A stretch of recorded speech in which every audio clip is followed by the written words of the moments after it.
Bangladesh, feeling so hard. Summer rhythms playing, we're gonna thrive. Go, go, go, oh, shout it all out. Hear the summer sun, we're a summer-loving crowd. Talking Brazil ball, we're breaking it down. Hello, everybody. Welcome back to another episode of Talking Brazil Ball, the show all about Brazilian football and the goings-on within the infamous Brasileirão. I'm your host, James Brook. As always, I'm here with my co-host, George. Welcome to everybody, new listeners, old listeners. George, how are you, and how have you been enjoying the week of Brasileirão action? We just said off air there it's been another week of intense kind of fixtures and a lot to talk about, hasn't it? Yeah, Ben, obrigado. I'm all right, James, I suppose. Yeah, enjoyed it, well, as much as I could do. But you know, those guys behind me dampened it a little bit. But, you know what I mean? It was one of them, and I'm surprised you're not coming on gloating, James. But there you go. It was an enjoyable, very interesting. Lots of goals, James, to get to enjoy. And it's becoming all fascinating, particularly at the bottom, at the top as well. It's you know, like you said before, lots still to iron out, and it's been a good week to look upon it. And there's lots to get through, managerial changes as well. So yeah, plenty to get on. But what I'll say to you before we do, James, como vai? Yeah, Bam, I guess. Bam. But yeah, I don't know. Good.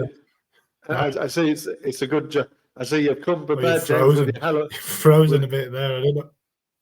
Oh, no, I'm all right now, is it? I don't know. It might be all right now. You've frozen a bit there. The nights are getting chillier, so as we know, when the nights get chillier, the evenings get longer. That means the end of the Brasileirão season is coming into effect. So you just seem to freeze a bit there. Got a bit too much for you, I think. But yeah, a very good week. And like you said, I almost forgot there that Inter, of course, in the Talking Brazil Ball Derby, did get one over quite easily, really, on your boys Galo in the end there. So I'm sure we'll touch on that. Well, we are going to touch on that very shortly. So let's crack on, George, before we do get into Inter against Galo. And let's, if you give a quick rundown of the fixtures since we last spoke, and just to get everybody up to date with what's been going on in Brazil. Well, again, James, it would be my pleasure. So there was actually a bit of a catch-up game, or game in hand on Thursday, the 24th of October. Vasco, it's been a good week for them. Not so much Cuiabá. Vasco beat them 1-0. Into Saturday, then 26th of October, Flamengo 4, Juventude 2, Grêmio 3, Gio 1, Palmeiras 2, Fortaleza 2, Vitória 2, Fluminense 1. Big win for PR, James, PR 3, Cruzeiro 0. Galo 1, Inter 3, like you said. Unfortunately for me, RB Bragantino 0, Botafogo 1. Sunday, the 27th of October, Criciúma 1, Sao Paulo 1. Into Monday, the 28th, then Memphis Depay, James, 2-2 for him. He secured a 1-0 win for Corinthians over Cuiabá. And then early hours of this morning here, it was a Vasco 3, Bahia 2. Yep, the business end of the season, throwing up some very, very interesting results there for us to get our teeth into. So why don't we start, George, with the biggest game of the weekend in Talking Brazil Ball terms, and that was, of course, the Galo and Inter game. Well, Inter came into the game obviously in very good form, as we know. They've been chugging along brilliantly. Galo on the back of a brilliant first leg win in the Copa Libertadores, and I think you said after the game, didn't you? Your words were, "We've got bigger fish to fry." Well, they certainly did not fry anything. They weren't cooking in this one, were they? So what was the story of this game, George? Galo 1, Inter 3. Well, yeah, and it was. But just before we get into that, James, I just wondered if you wanted me quiz question. Yeah, of course. But it was a nice little intro into that. But we will talk about Galo Inter in a moment. But I will just put the quiz question to you, James, as I try and do every week. And then it's obviously got to be topical. I did think about the Libertadores. You did mention the Libertadores just there. I did think about doing one of a continental competitions, but I think I'll save that for when the final comes. This week's question is, of course, about the Ballon d'Or, James, which happened last night. You know about it, of course. And a Brazilian man of course, Vinicius Jr. made all the headlines with his antics. Of course, he didn't win. We all know who did. I just wanted to just briefly touch on your thoughts on that one, James, before I get into the question. Yeah, I think it depends really how much kind of weight you want to put into the Ballon d'Or. Me personally, I don't put a great deal into it. I think it's generally for a younger generation of fan, I think, who really care about this. I mean, it tends to be people who follow players rather than clubs, I always think. I mean, it's nice to get an individual award, but it's always a really difficult one to judge. I think in a team sport, there's always going to be people who have different opinions. In my opinion, I was really surprised at how kind of ferocious the kind of campaign to award Vinicius Jr. The trophy was. I don't think he had a brilliant campaign, to be honest. I think he did okay. I don't think he was any better than a lot of different attackers in Europe, and I'm not really sure where this feeling that it was his to lose came from, to be honest. I think Rodri was a more deserving winner, all things told. And yet I think Real Madrid spent a lot of the time pushing Jude Bellingham forward as their candidate, and once he dropped off a little bit, they thought, well, hang on, let's see if we can get Vinicius going. And yeah, for me, I think it's a disgrace, in all fairness, the way Madrid have behaved on the back of that. Obviously, this is a little off topic, but yeah, it's pathetic. And I think 12 of the last 20 winners. Well, the last 20 winners have either been Lionel Messi or somebody who's played for Real Madrid. So it's not as if they don't get favourable treatment in this award. And it's just pathetic. They can't even say a well done to Rodri, to a fellow professional. I think it's really, really poor. And I think they'll all feel pretty embarrassed and pretty ashamed of themselves once the dust settles a little bit. And yeah, what about you? I mean, Vinicius, I think that the settling factor in the end was that Vinicius did not turn up for Brazil. So obviously Brazil is quite topical in that, didn't turn up for them, and he hasn't really turned up for them ever since he made his debut. So that's obviously factored in quite heavily here. Well, yeah, 35 caps for Brazil, James, only 5 goals. That's neither here nor there, is it, really? I think a lot of people were saying, well, he doesn't do anything for Brazil. Like I said, you've got to do something for your country as well. And he doesn't seem to, he didn't even feature in the recent international break. I don't know whether that was because he didn't want to. They seem to have a lot of weight, these players nowadays. And I agree with you completely. I think it's pathetic, to be fair. I think it's pathetic the way he and Madrid have acted. You can put Bellingham into that as well, I think. He's got this attitude as well, it seems, of, oh, I'm the best, I deserve this. It's not given to you. You've got to work for it. And if you don't get it, be sportsmanlike and say, well done to Rodri. Like you said, they haven't even done that. And he is playing for a Spanish team, and Madrid haven't even acknowledged that he's won and he's a Spanish man. So, yeah, it's pathetic. I think Bellingham, I feel a little bit sorry for Bellingham in one way. I agree with you, his attitude's poor, and he's certainly fed into that, or bought into that Madrid kind of ego. But I'd say I feel a bit sorry for him in that he did come third in the end. It was a huge night for him in his career, 21 years old. Obviously may have had a hope of winning it at one stage, but I think that was never really going to happen once England lost in the Euros. But, it would have been a huge night for him to go there and to be on the podium and everything, get his picture alongside. Vinicius wasn't even there, so it was just Rodri in the end. But, it would have been a big moment for him, and he was ultimately blocked from going because of his club. And, we haven't heard from Bellingham or Mbappe, who are the two that really you feel everybody wants to hear from. Other players have come out and support Vinicius. Bellingham hasn't. But, yeah, it's certainly an ego thing, and it certainly needs to be kind of curtailed a bit. But anyway, we are going off topic, George. So why don't you do your quiz, and then let's get into of course, James. So I mean, it's got a Brazilian twist to this.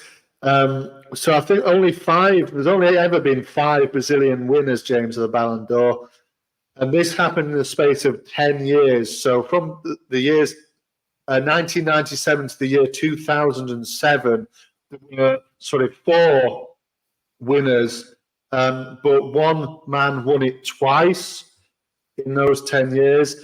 So what I want to know is who won it twice, which player won it twice, which Brazilian player won it twice, and also who was the last man to win it, last Brazilian man to win the Ballon d'Or, and that was in 2007. Another added-on bonus point is if you can tell me how many Brazilian players have been nominated or have come in the top 3 of the Ballon d'Or since 2007. Well, the man who's won it twice was Ronaldo Nazario. The last winner was Kaká, and the other 2, if you want those, are Rivaldo and Ronaldinho. There you go. I don't know how many nominations. I think that's an impossible question to answer. I don't know. I mean, it finishes in the top 3 since 2008. There can't have been that many.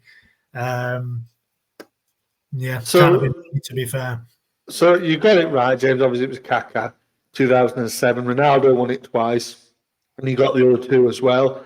There has only been 2 Brazilian players that have finished in the top 3 of the Ballon d'Or since 2007, since Kaká won it, and it is Neymar and that man Vinicius Jr. So Neymar's finished in the top 3 twice, in 2015 and 2017. It was Lionel Messi and Cristiano Ronaldo, the other 2, both times with Neymar, and then this year with Vinicius. So there you go. Yeah, nice. Yeah, it just shows a little bit, doesn't it? I mean, obviously it's been dominated by Cristiano and by Messi, but it does show a little bit the drop-off in the Brazilian kind of game over that time. So yeah, that's an interesting little aside, that, George. But yeah, that's the Ballon d'Or, isn't it? I mean, we'll see who wins it next year. It is a little more interesting now that those 2 kind of behemoths have kind of fallen away, but it does mean that you get a little bit of more kind of debate and a bit more players who perhaps maybe you wouldn't have thought would win it. So we'll see who wins it next year. I hope there can be some Liverpool players in there. I mean, Rafinha's looking quite good, isn't he? Maybe he'll be on the podium next time, George. You never know. But will there be any Inter players? Will there be any Gallo players? That's what I want to know. I mean, the way Inter are going. I would have thought so, James, but Inter are going incredibly well, James. As you know, 11 games unbeaten now. And like I did say to you, Gallo, we do have bigger fish to fry. They do. It's a massive couple of weeks for Gallo coming up, James. They've got the Copa del Libertadores second leg, which happens early hours of tomorrow night, 12:30 actually tonight, James. So we wake up, we'll know whether Gallo are in the final of that one. And then they've got Flamengo in the first leg of the Brazilian Cup final on Sunday. So and the second leg is the following Sunday. So it's a big week for Gallo. They went with they've been rotating the squad, James, basically for these Brasileirão games, and I don't think they're throwing a lot of weight behind these games, to be honest with you. I think, like I've said before, Milito is very much living right now for these cup competitions, and he doesn't care too much, I don't think, for the Brasileirão. They do have to be careful because they are only now 7 points ahead of the relegation zone, actually, James. They're on 41. RB Bragantino currently occupying the last place of the relegation zone, are on 34 points. So they do need to be careful. But Inter are going incredibly well. 11 games unbeaten. And in this game, it was a mistake. It was a soft penalty initially to kick them off within the 38th minute. Patrick put it away really nicely, to be fair. A couple of minutes later, defensive error, let the man Bernardi in. He's on loan from Celtic with another goal. I think that's his second of the season. He actually got man of the match, third goal of the season. He got man of the match in this game.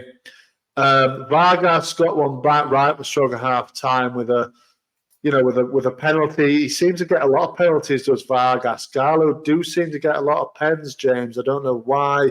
Again, it was a little bit soft, I felt, this one. And then Tabata in the 88th minute wrapped it up with a little bit of a long ranger. But you have to know, James, the rain was atrocious. You must have seen the footage. It was absolutely belting it down in Belo Horizonte on Saturday evening. It was absolutely drenched. It was one of them where you can see the moisture coming off the ball as people are kicking it. So it was a really wet evening. And I think the quality of the game just dipped slightly in that as well.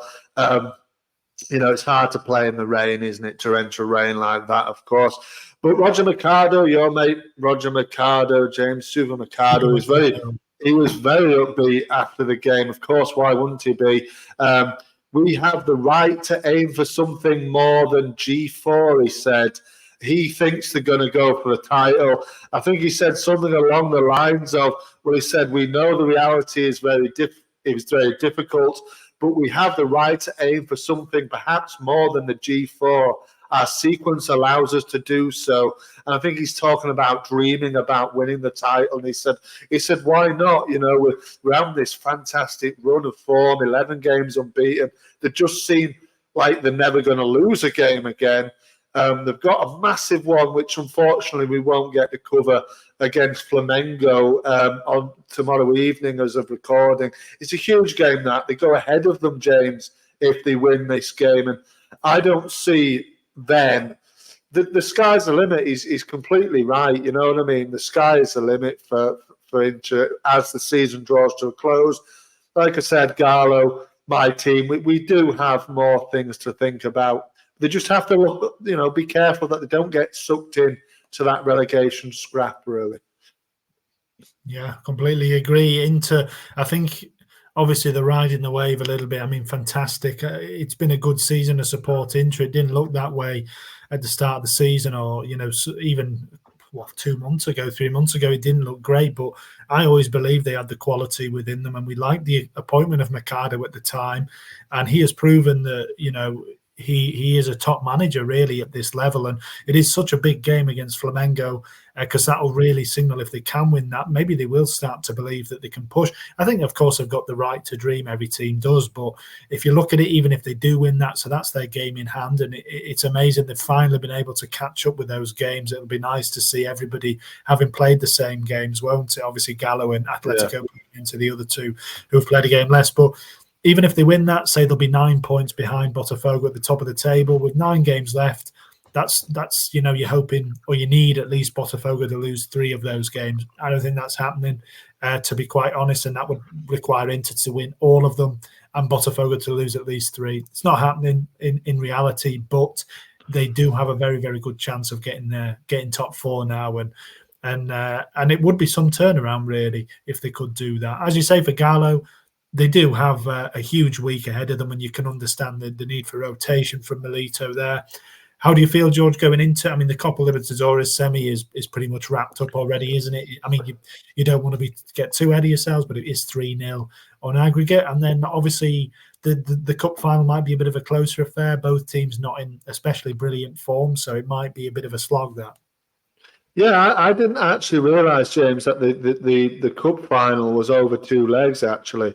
Yeah. So that's quite interesting. But yeah, as far as the Libertadores goes, I think we're basically in the final. We can't count your chickens or your roosters too soon before they hatch. But I imagine, yeah, it's an away game in Argentina. It will be hostile, but I think they've done enough in the first leg to get through in that one.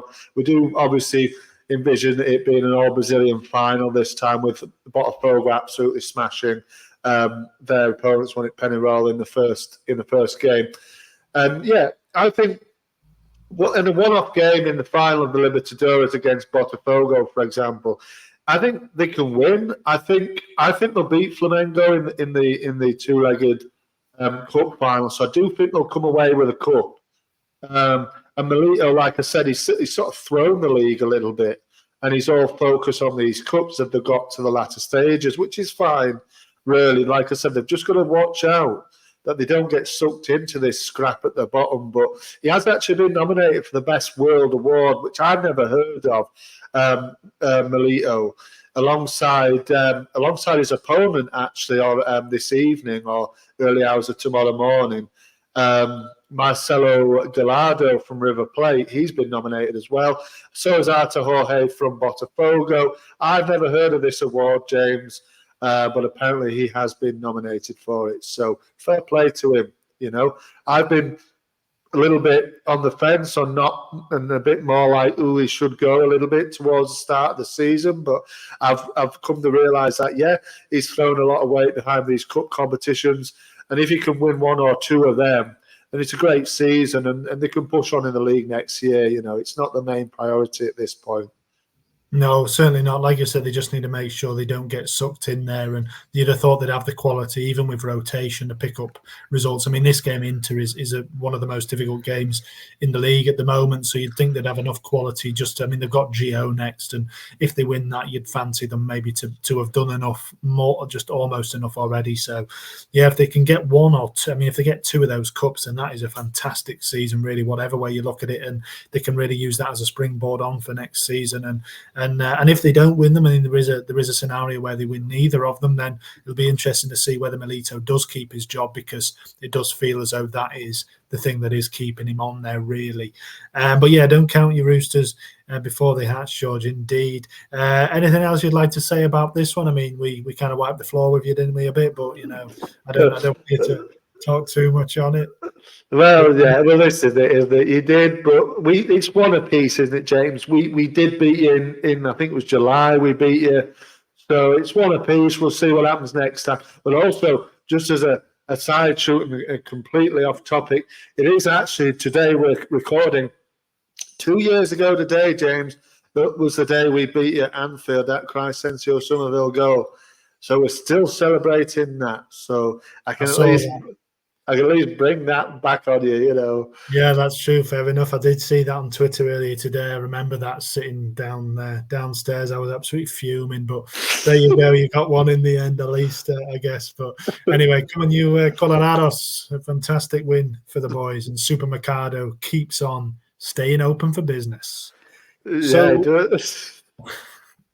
let's roll on, George, and let's look at my game of the week, which was a bit more of a tense affair down at the bottom of the table. Really big game involving Vittoria and Fluminense. So Flu, as we know, as we spoke about last week, had a game in between when we recorded, didn't they? And this game, and they did win that game. I can't remember who they beat now, but they did win that game. It was PR Paranense, yeah, 1-0. Yeah, which lifted them up to 11th at the time. And as we said on the pod last week, if they could have won both of these games, they would have been pretty much out of trouble in kind of not mathematically, but more or less out of trouble. As it turns out, they did beat Paranense, obviously, but they couldn't beat Vittoria, George. And Vittoria just don't seem to want to go away. They are keeping on hanging in there, and this was an enormous win for them, really. So they were leading right on the stroke of half time. It was a nice free kick whipped in from Lucas Estevez, and it was nodded in. It was nodded in by, I don't know who scored it, actually. It was nodded in by somebody. It was Neres. Yeah, just needed a touch. It was a wonderful delivery, whipped in, and he just nodded it in. But Flu came back into it second half. There was a really unlucky own goal from the goalkeeper, Akanjo. It hit one of those where it hits the bar. The free kick hit the bar, bounced out and hit him and went back in. Nothing you can do, but they picked themselves back up. Vittoria, they looked like a team who knew they needed the win, really. A point wouldn't have really done them much good, obviously, against what is still a direct relegation rival. And in the end, George, it was a bit of a head loss, in my opinion, from Lima, the Fluminense forward, who just was tracking back against Mathazinho in the area, and he goes in needlessly, catches him, and he goes down. And our mate Alejandro, who's been really important for Vittoria this season, stepped up and blasted it in. So that was right at the end of the game, and a massive moment for both of these teams, really. The penalty itself, I don't know if you remember it from the highlights, George. For me, it was a penalty. It looked a penalty. It was a clumsy tackle late on in the game, but not everybody agreed. The Fluminense president, as you might expect, Mario Bittencourt, who does tend to be quite outspoken, actually, was upset at the awarding of the penalty, didn't think it was a penalty. The referee, the TV referee expert, whose name I can't remember actually, but he's kind of like the Dermot Gallagher, when they get him on Sky and he explains the decisions. He said it definitely wasn't a penalty as well. He said Mathazinho was looking for the contact, basically, and he engineered the penalty himself. And also, as if to kind of back that up, the referee at the time, which was Mr. Flavio Rodriguez de Souza, has been removed from duty for the following week, actually. So Really? Wow. seems that they perhaps did agree with Bittencourt that it wasn't a penalty. Personally, I mean, I didn't see every angle. To me, it looked a clumsy challenge at that stage of the game. It looked a penalty. And that was the way it panned out. But yeah, it was a bit of a controversial moment, to be fair, in this game. And obviously it decided it in the end. And what it does to the table is that it moves Vittoria up just one place behind Fluminense. So Vittoria 35 points up in 14th. Fluminense are in 13th on 36. So both of them obviously outside the relegation zone, but only by 1 and 2 points respectively. So it is so tight down there. And this kind of a win for Vittoria can really change the landscape a little bit. They've got Paranense next, George. So again, another enormous game for them. And I would back them to win that, to be honest. As for Flu, they've got Gremio as well, who are not completely out of it yet as well. So, these games are really all or nothing at the moment. And Flu, having won those couple of games on the bounce, 3 games on the bounce actually heading into this one, they would have thought they've got a bit of a head of steam going. But yeah, it hasn't quite turned out that way. And well done to Vittoria. Well done to Tiago Carpini, who's done a smashing job. I've really been impressed by the way that they've just refused to lay down. And unfortunately, what it means, George, is our favourites, Juventude, who we've both really enjoyed watching at times this season, have now slipped into the relegation zone. And they are actually 18th. I mean, they just had a bit of a fall from grace, and Vittoria are the ones who have kind of put them there, really.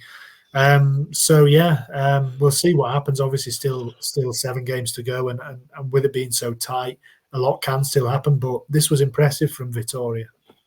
It really was, James, and like you, I've been so impressed with Carpini and the sort of the attitude of the Vittoria players that we're not going to lie down and just die and get relegated, like Cuiabá, for example, who are pretty much gone now, in my opinion.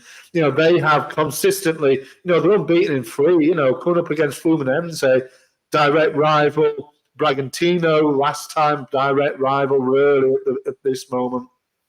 And they've won both of them, 2 on the spin, 3 unbeaten. They've won 3 out of the last 5 games, James. It's been a really, really impressive sort of turn up in form. The only defeat was against Inter in that run of games. But you mentioned Alejandro, James. He is so important. 8 goals in the season, 4 assists. He's top scorer by a few goals in their team, and he absolutely lashed that penalty. And regardless of whether it was a pen or not, the referee gave it, so he had to put it in, and no pressure on him. Well, there was a lot of pressure on him, and it looked like he wasn't. He just blasted it in, the goal. And I'm like you. I think PR next, a huge game. You've got to say I fancy them for that as well. Actually, as well. Out the few games they've got remaining, actually, they have got a little bit of a tough end to the season. To be fair, the last sort of 4 games are looking a little bit tough for them, but we'll see. I mean, I wouldn't be surprised if Vittoria went down, but I'd be a little bit disappointed, actually. I would. And Juventude, you mentioned, it is a shame to see them slip down, but they have been in a little bit of a run of bad form. No wins in 5, although they have played Palmeiras and Flamengo in the last couple of games. Shipped a lot of goals, but I fancy them still to get out of it. I think they'll get out of it, and I might, James, give you my 4th relegation as this episode goes on. To be honest, well, we can maybe do it at the end. It's still a little way to go, isn't there? But the landscape does seem to change every single game. Like you said, Bragantino have dropped in there. I think with Vittoria, the main thing for them, if they do have a tough run coming up, is that they are beating the teams around them. As you said, the last 2 games have beaten Bragantino and Fluminense. They can do the same to Paranense next time, and the other win out of those 5 was against Juventude. So they are beating the teams around them, and at this stage of the season, that can end up being enough. So let's see how they go. But this was a really big win and a very important win. If they'd have lost it, they'd have still been in with a shout of staying up for sure, but they would have been third bottom. So it does change the picture a lot for them. So well done to Vittoria, well done to Carpini. So yeah, 2 good games there, George, for different reasons, different kind of spots of the table. Let's move on to the awards, actually. next. So the player of the round award, there was a couple of nominees, really, wasn't there? Dimitri Payet, who we haven't really seen a lot of since we've started the pod. He's been injured for a spell, I think, at Vasco. He's obviously 37 now. He hasn't really been able to get into the season, but he was a very important part of them winning this game. They beat, who did they beat? They beat 3-2. Bahia. And Bahia, yeah, of course. They beat Bahia 3-2. Dimitri Payet got two of them. One was a penalty. One was a really nice outside of the box finish. And Rafael Paiva, obviously the manager, was very impressed with him, George. He said he's a star. He showed it today. It's a privilege to see Dimitri Payet perform at this level. So obviously he can be a difference maker. What did you make of Payet? And he was certainly in the conversation for player of the round, wasn't he? Yeah, it definitely was. If he scores 2 goals, you're always going to be in with a shout. But I think the one that did dampen his hopes of it was the penalty. We don't really take too kindly to penalties on the pod here, do we? Because of, they are still impressive, but it's not as impressive if he scored 2 from open play, for example. So, but yeah, Dimitri Payet is Dimitri Payet, isn't he? He's a quality operator. We've seen it in the Premier League years ago. He's played at the top level. I think he's played for France as well. So, he's played at the top. Something like that. Yeah, he's played at the top level. He's, like he said, at this level. The manager there. Paiva, he realises the level of Brazilian football is not quite at the level that he's played at before. But yeah, fantastic. We don't see it enough from Payet. Obviously, he's 37 now, so he's getting injured quite often, isn't he? And things like this, like you said, he isn't the player that he was. But the second goal he scored, James, was great. I mean, it was a great finish, drilled right into the bottom corner. It was a really nice goal, and yeah, they were, they're only going to benefit from him maybe next season if they can get another season out of him. Then they might be cooking again. But I'm a little bit disappointed with Vasco. They've won a couple in a row there, but they just seem to have fallen off a little bit, don't they? Let me just stop you there, George, because we are going to touch on Vasco a bit later on. We're going to go into a bit more detail in this game, so let's not do that now. Payet, a good performance from him, but not quite enough to get the player of the round. The other two contenders were both for Atletico Paranense, who got another really important win for them against Cruzeiro, a very big win as well. So that was a 3-0 result in the end, and 2 players actually scored and assisted for each other, George. One was Pablo, who scored a nice header and then gave a nice little assist to Julimar, who was, in the end, our player of the round winner.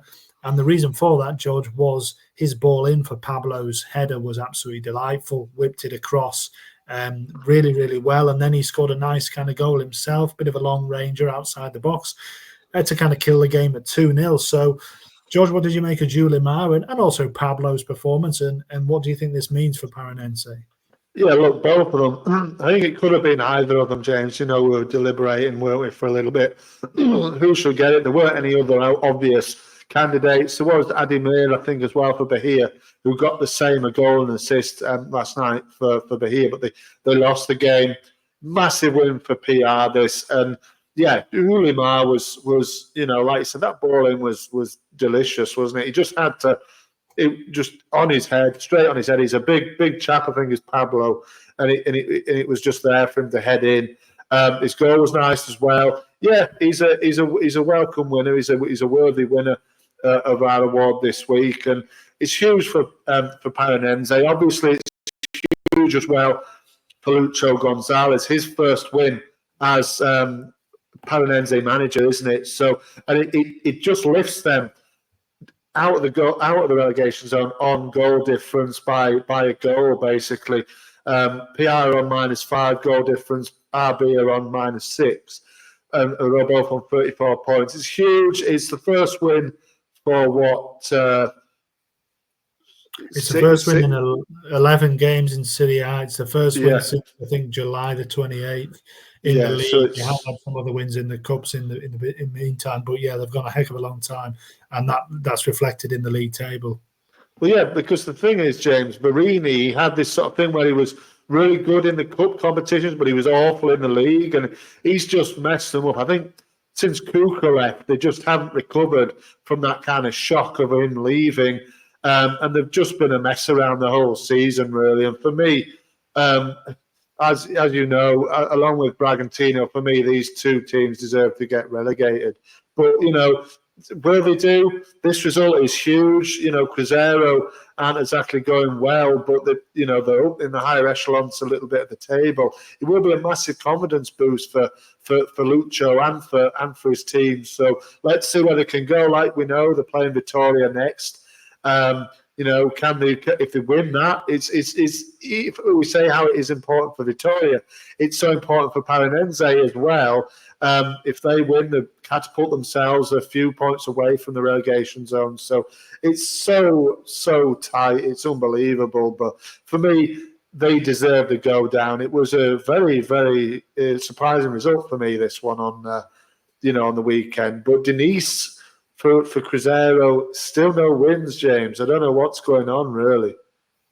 Yeah, Denise, no wins in 6 games now. Cruzeiro, I think the reason behind this one a little bit was that they do have their second leg of the Copa Sudamericana coming up, which is away in Argentina. So obviously it was a rotated team from Denise. It was nothing like a full strength team. So it's probably a very good team time to play. Cruzeiro, if you're Paranense, and obviously I don't think these two teams at full strength, I don't think it would be a same kind of scoreline. So that definitely helped them, and it was a 1-1 result the first leg in that. So Denise needs to pick up a win. It doesn't do anything for his kind of stock, his brand, that he's obviously had a shocking start to the season with Fluminense, got sacked. Come to Cruzeiro, who were doing pretty well, albeit the fans weren't too happy under Seabra. But he's come in there and he's kind of made them a heck of a lot worse as well. So if he goes out of the Sudamericana, you'd have to question whether the pressure might be on him heading into those last 7 games of the season, just to make sure that Cruzeiro can finish in the top. In the Sudamericana places, they might still fancy the Libertadores, but I think that's beyond them.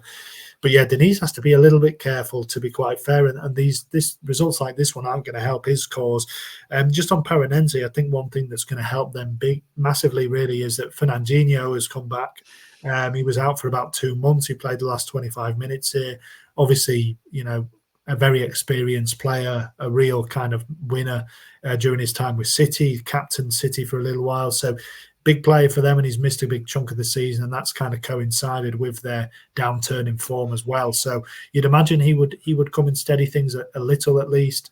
But yeah, that they're going to need a bit more than defensive solidity to make sure they get out of that trouble. Yeah, they just need people putting in performances like Pablo, like Hulimar on the weekend. And obviously Denise, he wasn't helped, James, to be fair. Rafael Silva in the first minute got himself sent off. So they were a little bit up against it from the start, really. He can do without that sort of thing as well. So, but yeah, I know with PR, I think it's so tight at the bottom, but I think Fernandinho is a massive, massive plus, definitely. Like I said, the manager, Gonzalez, will be so buoyed by that first win, might give them the confidence to then go on and beat Vitoria. They can beat Vitoria. If they do, it's another step in the right direction. But like I said, for me, they do deserve to go down, but I don't think they will. Well, we'll see. The result of that Vitoria game might tell us a little bit more in that sense. But in the meantime, like you said, Pablo and Hulimar have really stood up for Lucho Gonzalez, and Hulimar is the player of the round winner this time, and yeah, well deserved. On loan from Bragantino, actually, incidentally, they could do with him, James, in their colours, couldn't they? Bragantino at this moment could end up sending them down, but let's see. There's still a way to go. But well done to Hulimar. The young player of the round, George. There were also not too many candidates in this one. I mean, to be fair, I think it was exactly the 2 candidates that we had last week, but we've ended up going them in reverse order. So once again, as he often has been this season, Estevao was in the conversation, George. You've kind of disparaged anybody who scores a penalty there in that kind of preamble before that. Well, Estevao did score a penalty. He also won the first one, I think, in Palmeiras' 2-2 draw with Fortaleza. So he did a bit more than just scored a penalty. He did also win one. It also meant that he draws level with Pedro at the top of the goal-scoring chart, George, which is a bit underwhelming, really. The top scorer is 11 goals, and that's 7 games out from the end of the season. That is incredibly low, really. But yeah, it looks. I mean, given that Pedro won't play another game, obviously this season, Hulk's only one behind, but. Esteval looks like he could win the top goal scorer, doesn't he? So, you've got to give him some more props again, as we've done plenty of times. Oh, you have to do, yeah. I mean, Palmeiras, I said, Mighty and Gallo seem to get a lot of penalties. Well, Palmeiras seem to get one every game, and they got 2 in this game. Vega got the first one, but you have to. Esteval, he's still only 17. James, and he deserves every bit of praise that he's going to get and that he has got so far. I can't believe that he's not in the Brazilian squad for the last international break because I thought he would be now cemented into that squad, but he's obviously not done enough in Donovan Jr.'s eyes to do that. But yeah, definitely we touted him as a player of the season potentially. I think there's definitely meat in that. I think he will end up getting, like he's a low tally. 11 goals is a low tally, but the low points tally at the top as well is low as well. 64, and you're 7 games out from the end of the season. It's really low. So it's strange, but for a 17-year-old lad to have 19? Is it 19 goal and assists sort of goal contributions in a season? So. It's quite incredible, really. And again, we'll see how he does at Chelsea. If he bats on at Chelsea next year and kicks on. But we've got another bit of half a season to enjoy what he does for Palmeiras next year as well before he goes there. So let's wait and see. But in this game, yeah, obviously it was the same as last week, like you said, James. But the man who won it will be happy he won it this time because he did the same as he did last time. And and he scored a goal. This time we've recognised it as a winning contribution. So fair play to him, even though his team wasn't on the winning side, was they? No. So the winner was Luciano Rodriguez of Bahia. But just before we look at Rodriguez, I just wanted to mention the Palmeiras game. So it was obviously a big game. We didn't touch on that as the game of the week, but it was one of them that we thought about. It was with Fortaleza, obviously second against third, and yeah, Palmeiras just couldn't get free of them. They went ahead twice, both times through penalties. Fortaleza pegged them back both times, and yeah, they remain 3 points behind Botafogo at the top of the table. Palmeiras, who obviously just got a narrow win over Bragantino, so yeah, the title race is still very much alive. I mean, Palmeiras have threatened to kind of run away with it at times, but have never quite been able to get on top just yet. So Botafogo will have been very, very pleased with Fortaleza's fighting spirit there. But yeah, the winner of the Young Player of the Round, George, was Luciano Rodriguez. As you mentioned, last week he did get himself a goal and we overlooked him. So I thought it was only fair that we did recognise it. It was a really nice headed finish that he got this time. Like you mentioned, it didn't really mean anything in the end, but from him, for a personal point of view, he's scored. He's not been a regular starter for Bahia, but it's a bit strange that because he has been contributing. He's got 3 goals now in the Brazil Round this season. I think it's in 12 appearances possibly, but it's just 304 minutes. So obviously that's a goal every 101 minutes or so. So that's a pretty decent tally. He was only on the pitch, I think, for about 12 minutes or so this time, or 18 or something around that. He was not on the pitch a long time, but did still contribute. So yeah, he looks like an exciting player, and we know what Rogério Ceni is like with his team. He doesn't always reward goals and things like that with starts in the team. So he might have to bide his time, but he's still only 21. And yeah, I thought it was a good enough contribution in a game which Bahia really, a ruin. They didn't start well at all, and they paid for that. But yeah, Rodriguez a shining light in an otherwise poor result for them. Well, yeah, it was. And like I said, James, they didn't start well at all. They were 3-0 down after 32 minutes, James. And you said he didn't play long. He did play quite a lot. He played, he came on in the 38th minute of this game, did Rodriguez. And you say, everybody likes a drinking game on the pod where I mentioned Rogério Ceni and his substitutions. Well, those people will be getting thirsty, James. They haven't mentioned it for some time. But I will do in this one today because he made a sub. he made 2 subs on the 38th minute, James. Each one, well, Rodriguez got the goal in the 42nd minute, and then the other sub, like I mentioned before, Ademir Santos, who we have spoken about on the pod before, he then got a goal. Like you said, it didn't really matter. He did assist for Rodriguez, a nice little whip ball in as well. But yeah, again, Rogerio Ceni, although it didn't affect the result, his substitutions were again effective. But like you said, it doesn't really matter. They do seem to have to work harder and harder to get these starts. Goals don't essentially mean starting games. He does seem to have his favourites to bring off the bench. And like I said, again, I was a little bit disappointed with Vasco. I'm a little bit disappointed with Bahia, really, as well, because their season just seems to have dipped completely, and they're not really, well, they are playing for something, aren't they, still, but it just seems to be a little bit of a dull ending to an otherwise quite exciting season for them, really. It's a shame, really. Yeah, sorry, I was thinking about Rodriguez last week. He only played 18 minutes. Yeah, you're right, he played a bit longer this time. But yeah, Ceni seems to have rubbed a few of the supporters up the wrong way. I was looking on Globo. Obviously, we like to get a lot of our news from Globo, and they have these fan representatives who kind of give an overview of the way the fans are feeling. And the headline on this one was "The patience with Ceni is over, not running out, over." So it seems that he has upset quite a few, and that, like we've spoken about in the past with Bahia, that can be a victim of their own success in that they've had obviously a brilliant start to the season and reverted to the mean. I mean, we can't forget they did finish 16th last year, so they were only just out the relegation places. They're going to be nowhere near it. Well, I mean, you say that they're not out of it technically, given the way the season's gone, but you'd have thought they'd be nowhere near that this time.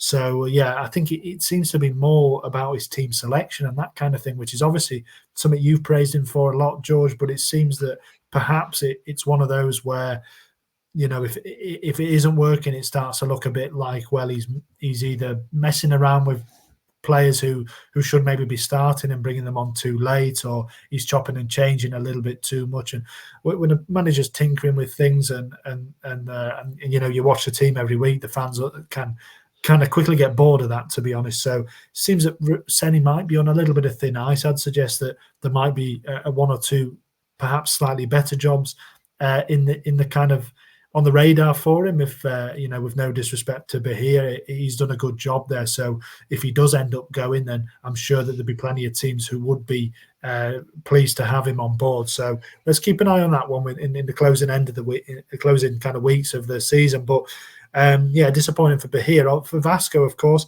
wonderful start. As we've mentioned, Dimitri Payet got 2 goals. They had a really nice shirt on, George. You sent this one to me, didn't you? It was an anniversary shirt. It wasn't actually an anniversary of the club itself. It was an anniversary of I think the president wrote a letter to the league. There was some kind of expulsion to do with certain classes or certain races, or the league were not admitting everybody to play. And Vasco, as we know, the Club of the Povo, the Club of the People, the president wrote a letter to the league in which to say that they would not be competing in it until things were reinstated and everybody could play, basically. I'm not sure how that turned out in the end, but that was 100 years ago, and they have released a shirt to commemorate that. George, it's a nice one, isn't it? Oh, it's a lovely, like a gold, like a dual gold kind of and also I think it's got some kind of technology on it where you pour water on it and you can see words on the shirt. I don't know what it means actually, but well, I believe. I mean, I didn't have this verified, so I might be making it up, but I think it's the letter that the president wrote to the league. Right, that's very impressive. Very, very nice shirt. You know what I mean?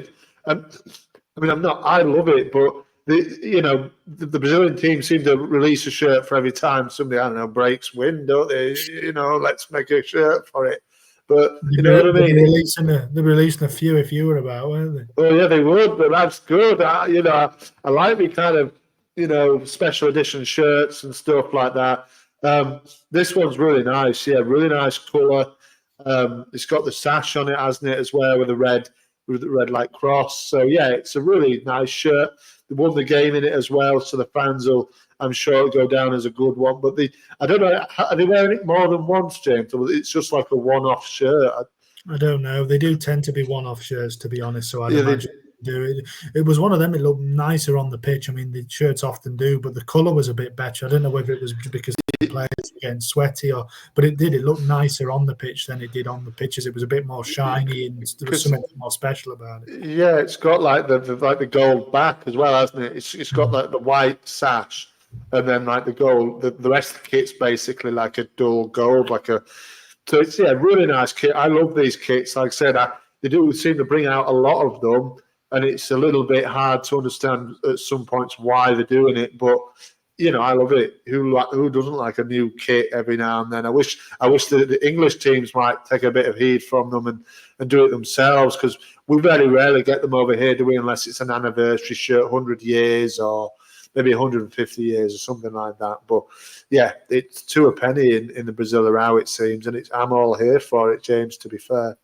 Yeah, no, I agree. It's certainly, especially when they're as nice as that. And Vasco are renowned for having nice kits anyway, and they do live up to that reputation, and they did here as well. So, and like I said, 3 more points. Rafael Paiva probably, I think, has gone under the radar a bit this season with the job he's done there. They're in 9th. I mean, they're again, given the way the relegation landscape is, they're not mathematically safe, but you'd imagine they will be, and there's enough teams in between them and the relegation spots, and they're in a position I think they can kick on next season as well. So I'm interested to see how that kind of goes for them. A good club, and I'm pleased to see that they've managed to stave away that relegation threat, because they were very much down there last season as well. One club, George, who have not staved off the relegation threat by any means, a Red Bull Bragantino, and we're going to touch on. Oh, sorry, we haven't done a goal of the round, have we? Let's do a goal of the round first before we touch on that, just very quickly, because we are eating up time.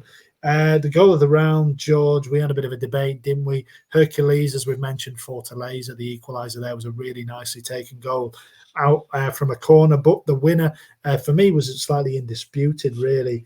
Was Liseiro from Sao Paulo, really nicely taken. Knocked down by it was a knockdown header, wasn't it, from Caleri, Jonathan Caleri, the big striker, and a wonderful hit kind of on the volley, on the flush into the top corner from Liseiro. Got them a point in the end. Not the best game for Sao Paulo, really, but yeah, nice goal, wasn't it, George?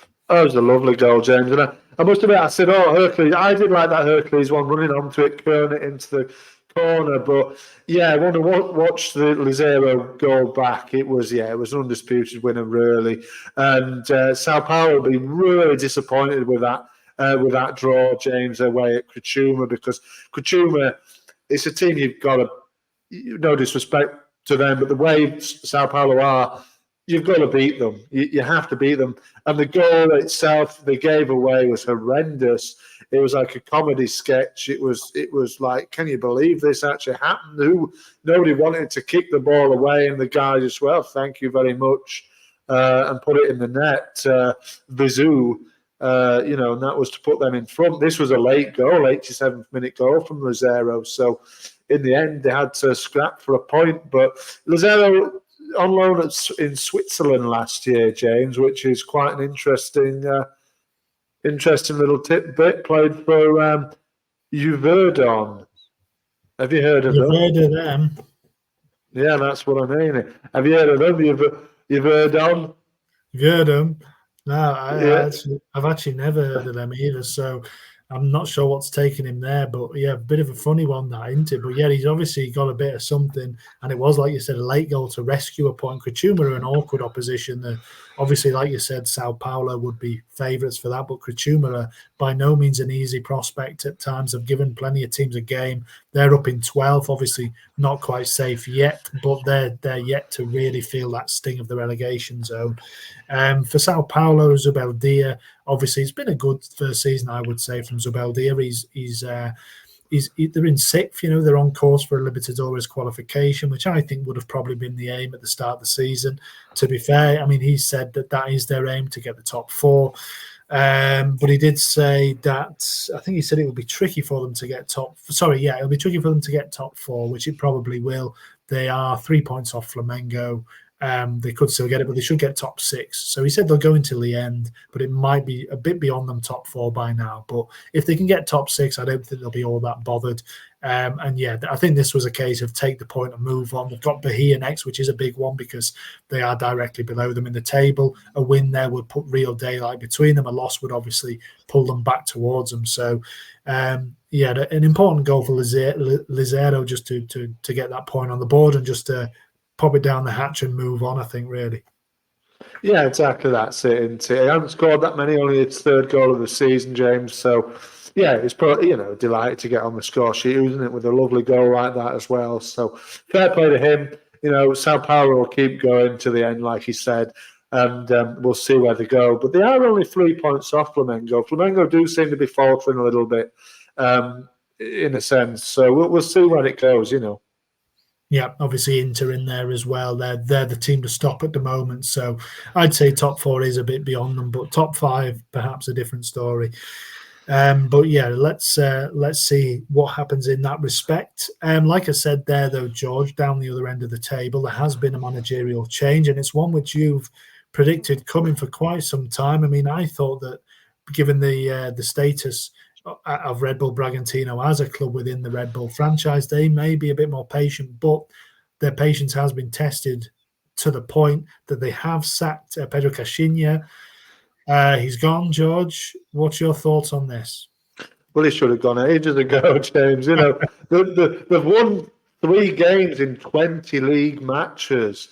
I just don't understand why they've waited so long to pull the trigger. I know that he's been there for a while. He's got a little bit of clout and everything, bit in the bank from past ventures and things with the club.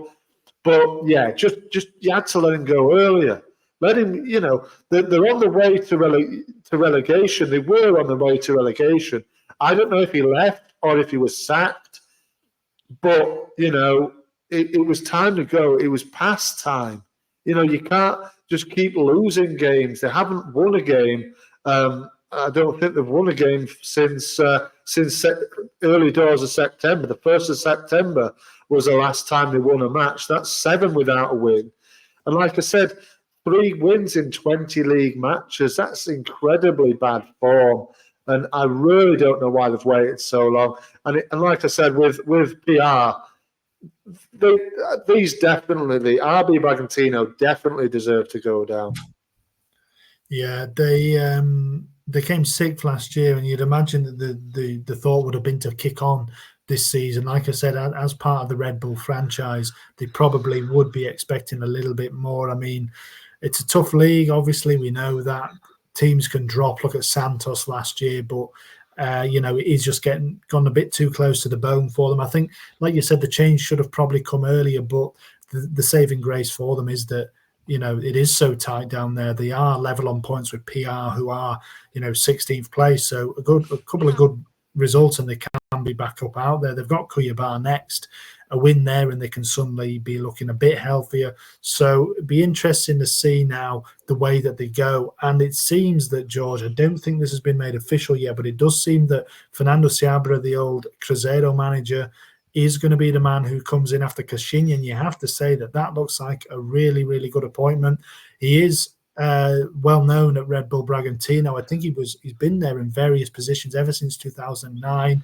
He's coached the under-17s, the under-20s. He was assistant manager as well for a time, so he's very well versed. I think he only left to become Cruzeiro manager, so he's been there a long time. He knows the club inside out, and obviously he was doing a fantastic job at Cruzeiro up until this kind of unfortunate sacking really earlier, just a couple of months ago. Or less even. So, he to me would look like a very, very good appointment. If they can get that done quickly, maybe in place for the Cuiabá game, I think that would make them favourites to stay up. Yeah, well, this is it, James. It would be a sensible appointment with his history at the club. He knows them. He knows the youth setup. He knows everybody there probably, and he's been there for a long time. And it's a sensible appointment, and add to the fact that he is a very capable coach himself in this league. Like you said, with Cruzeiro earlier on in the season, he was doing a great job. And it just shows you with Denise coming in, he can't buy a win at the moment. And Seabra had them playing well. I think this would be a really good appointment. I do think that Yeah, I mean, I'm saying again, like I did with PR, I think they deserve to go down. But again, I don't think they will. The appointment just at the time where they're lucky, like you said, they're on level points with the relegation zone, the 16th position. So they're not coming from a place of, oh, heck, we're like 4 or 5 points behind. The level, so they can boost themselves up pretty quickly if they need to. They have got some very favourable games against the bottom two in the next two. They've got Cuiabá, then they've got Gio, and in fact, 4 of the 7 games they've got remaining, James, the last couple as well, against PR on the 4th of December, and then at home they finish off with a game against Criciúma. So there's a few favourable games there in the last 7, so I fancy them to stay up. But like I said, it's been a horrible, horrible season. I don't know why they've waited so long to get rid of Kashina, really, because he was clearly not doing a very good job. Well, go and give us your 2 who you think are going down. Then I think everybody pretty much except Gio are gone. Cuiabá are probably gone. Which of the other 2 you think? I'm actually going to go with Paranense, and I think Vitória, given the fixtures, will drop into. What do you think? I think it will be Vitória and Juventude.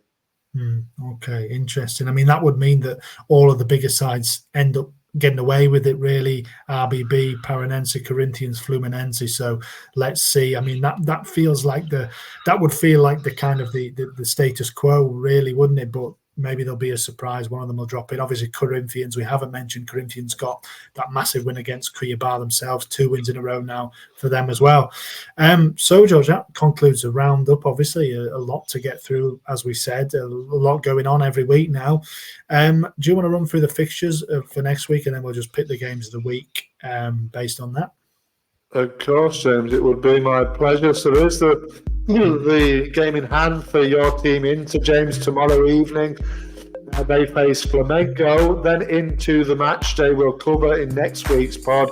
Saturday the 2nd of November, Fluminense face Grêmio at 12 a.m.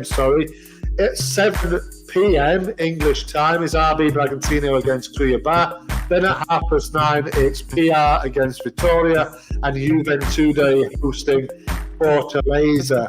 Into Monday the 4th of November then, Corinthians play Palmeiras. Tuesday the 5th of November, remember it, James, it's Bahia against Sao Paulo at 11:30. Also at 11:30 is Fogo against Vasco and Inter against Criciúma. And then the match day finishes, James, on Wednesday the 6th of November. Gio against Galo and Cruzeiro against Flamengo. Yeah. Some big games. There's a couple of derbies there. There's Sao Paulo derby, Corinthians against Palmeiras, and there's a Rio derby as well, Botafogo against Vasco. So what are you going for, George, game of the week? James, it's a little bit of a difficult. There's some, like you said, some really amazing games there and important games at the bottom of the table, really. And just looking at it, you know what? I'm going to go. I know there's the derbies there as well, which will be interesting. But I'm going to go with RB Bragantino against Cuiabá because I want to see if Seabra's there. I want to see if how they play and all this kind of stuff. Cuiabá are nearly gone, so it's a game they probably should be winning. But if they don't, it'll be interesting to see. So I think I'm going to go with that one. That was my pick, actually. I was thinking the same as well. But I also thought maybe Paranense Vitória, but we've looked at Vitória this week. We've looked down at the bottom. So I'll pick one of the derbies up. Let's go Corinthians Palmeiras. Obviously, it has big ramifications, both ends of the table. So that should be a really interesting game as well. So we'll see what happens in that one. Let's run through the table, George, then. Let's see where all of that leaves everybody going into match day 32. And then let's wrap up. Yep, no worries, James. So in first place is Botafogo on 64. Second is Palmeiras on 61. Third, Fortaleza on 57. Fourth, Flamengo on 54. Fifth is Inter on 52. Sixth, Sao Paulo on 51. Seventh, Bahia on 46. Eighth is Cruzeiro on 44. Ninth is Vasco on 43. 10th is Gallo on 41. 11th, Glenio on 38 points. 12th is Kashuma on 37th. 13th is Fluminense on 36. 14th is Vittoria, also on 35. 15th is Corinthians on 35. 16th is PR on 34. 17th place into the relegation zone, James RB Magantini on 34. Juventude 18th on 34. 19th is Cuiabá on 27. And 20th place, as always, James, is Gallo on 22 points. Gio, actually, not Gallo. That would be funny. No, Gio. Sorry, I was thinking about Gallo. Gallo are not bottom. They're in 10th position. Yeah, Gallo always on your mind there, aren't you? Struggled a bit through that one, didn't you? But we got there in the end there. The problem was I was needing to cough, but I didn't really want to because it would upset the flow of the whole thing. So, yeah, just sort of struggled my way through that one a little bit. But I always want to get it done before the time finishes as well, because I notice it's like got a little bit of a time of the music, hasn't it? So I always try and get it done before that sort of finishes. Yeah, well done. Well, I think you managed it in the end there. So, lots to look forward to once more, George. Your team obviously have a big week coming up this week, don't they? Lots to get stuck into, and we'll have to reconvene next time and just see how it's gone for Gallo, how it's gone for everybody else, and what remains. Let's see who Bragantino bring in, and we'll look at that next week, George. Lots to look forward to. Yeah, absolutely, James. Lots to look forward to. Before we go, I'd just like to say Feliz de Dias Bruxas and Adus. What does that mean then? It means Happy Halloween. Oh, Happy Halloween, everybody. Enjoy. Feliz de Dias Bruxas. Feliz de Dias Bruxas. Feliz Dia das Bruxas. Bruxas. Happy Halloween.